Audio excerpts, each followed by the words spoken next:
আমি ইঞ্জিনিয়ার রহমতুল্লাহ আপনাদের সবাইকে স্বাগতম জানাচ্ছি। এখন আমাদের আলোচনায় থাকছে বিডি থাই। বিডি থাই এর সর্বশেষ ক্লোজিং প্রাইস হচ্ছে 15 টাকা 70 পয়সা। আমরা ডেইলি টাইম ফ্রেমে আছি, তা আমরা দেখছি যে মূলত 29 অক্টোবর থেকে আমাদের আপ ট্রেন্ডটা শুরু হয়েছে। এটা ছিল 8 টাকা 40 পয়সা থেকে, এবং এটা প্রায় 16 টাকা 40 পয়সা, প্রায় ডাবল হয়ে গেছে।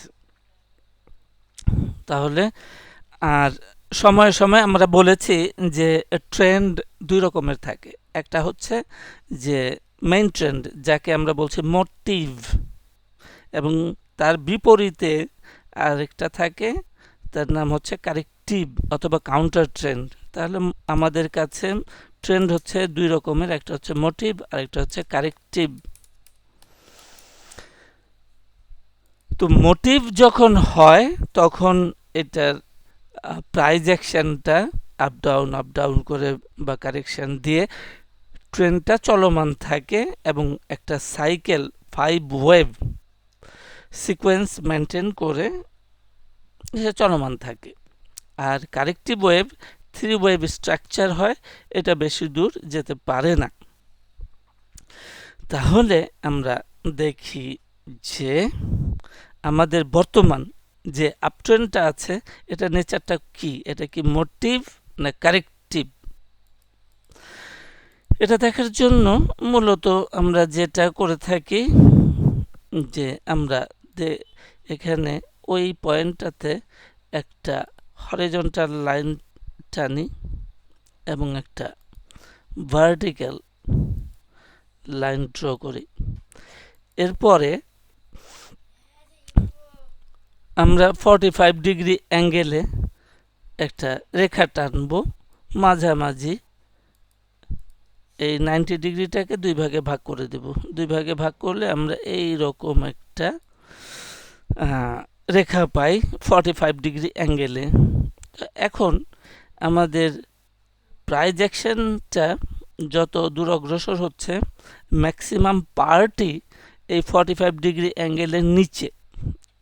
এটা পরিষ্কারভাবে আমাদেরকে বলে যে বর্তমান এই প্রাইজ অ্যাকশনটা কারেক্টিভ, তার মানে এটার সীমানা কাছাকাছি কোথাও আছে।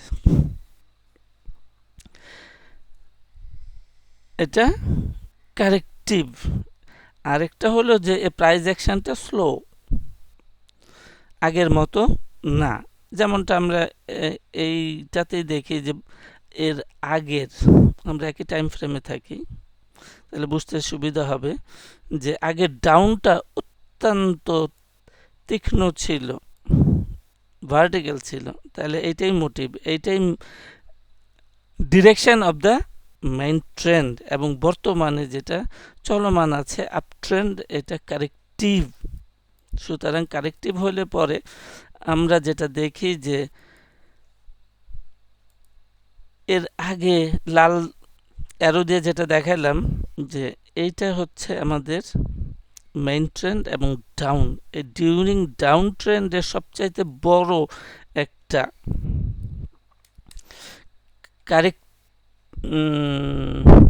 কারেক্টিভ বা পুল ব্যাক পাই বড়। এইটাই হচ্ছে মূলত আমাদের ওয়েব বি।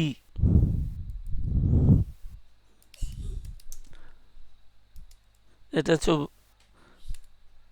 ওয়েব বি, এবং নিচের অংশটা ওয়েব এ, এবং যে বটম ছিল 8 টাকা 30 পয়সায় সেটা ছিল ওয়েব সি, এবং ট্রেনটা যেখানে শেষ হইল 8 টাকা 30 পয়সা, সেটাই হচ্ছে আমাদের ওয়েব সি। সুতরাং আমরা সবসময় বলে থাকি যে কারেক্টিভ, বর্তমান আপ ট্রেন্ডটা কারেক্টিভ। এই কারেক্টিভের জন্য ওয়েব বির টপটা হচ্ছে সবসময় একটা গুরুত্বপূর্ণ জায়গা ফর রেজিস্ট্যান্স, বা এটা টার্গেটও বলা যায়, এটাকে টার্গেটও বলা যায়। তার মানে এইটাকে বর্তমান ট্রেন্ডটা 22 টাকা 20 পয়সা ওয়েব বির টপ আছে 22 টাকা 20 পয়সা, এই 22 টাকা 20 পয়সা অতিক্রম করতে পারবে না, বা খুব কঠিন একটা জায়গা যেটা অতিক্রম করা কঠিন হবে। তাহলে 22 টাকা আমরা 22 টাকা 20 পয়সা হচ্ছে প্রান্ত সীমা, পরিসীমার একদম শেষ প্রান্ত। এই বর্তমান ট্রেন্ডের কাছে আমরা এর বেশি কিছু প্রত্যাশা করছি না। এখন আমাদের এর আগে একটা সাপোর্ট ছিল, এই যে গ্রিন লাইন আছে, আসলে এই গ্রিন লাইনটাকে আমরা বর্ধিত করি। এনিওয়ে, তো ওয়েব বি থেকে সি যখন চলমান হইল, ওয়েব বি থেকে সি যখন চলমান হইল, আমরা আরেকটু টার্গেটটাকে আরেকটু প্রিসাইজ, আরেকটু সংক্ষিপ্ত করতে চাই। তাহলে সেই ক্ষেত্রে আমাদের যে অ্যারোটা আছে, গ্রিন অ্যারোটা, এর আগে সাপোর্ট ছিল, বর্তমানে এটা রেজিস্ট্যান্স হবে, এটা হচ্ছে 18 টাকাতে আছে। আর এই যে ট্রেন্ডটা ডাউন হলো, এই ডাউনের বিপরীতে প্রথম যে কাউন্টার ট্রেন্ড, এইটার শীর্ষটাই হচ্ছে আমাদের রেজিস্ট্যান্সের জোনের শীর্ষ।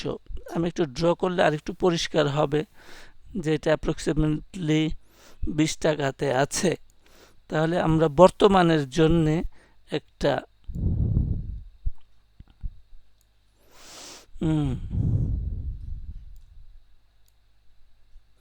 এই রকম আমাদের আরো প্রিসাইজ, আরো সংক্ষিপ্ত করলে আমরা পাই যে নিচের লেভেলটা হচ্ছে অ্যাপ্রক্সিমেটলি 18 টাকা, উপরের লেভেলটা আছে অ্যাপ্রক্সিমেটলি 20 টাকা 40 পয়সা এরকম। তাহলে এই জোনটাই হচ্ছে সাপ্লাই জোন। সুতরাং আমাদের আমরা একটু ওয়াচে রাখতে পারি।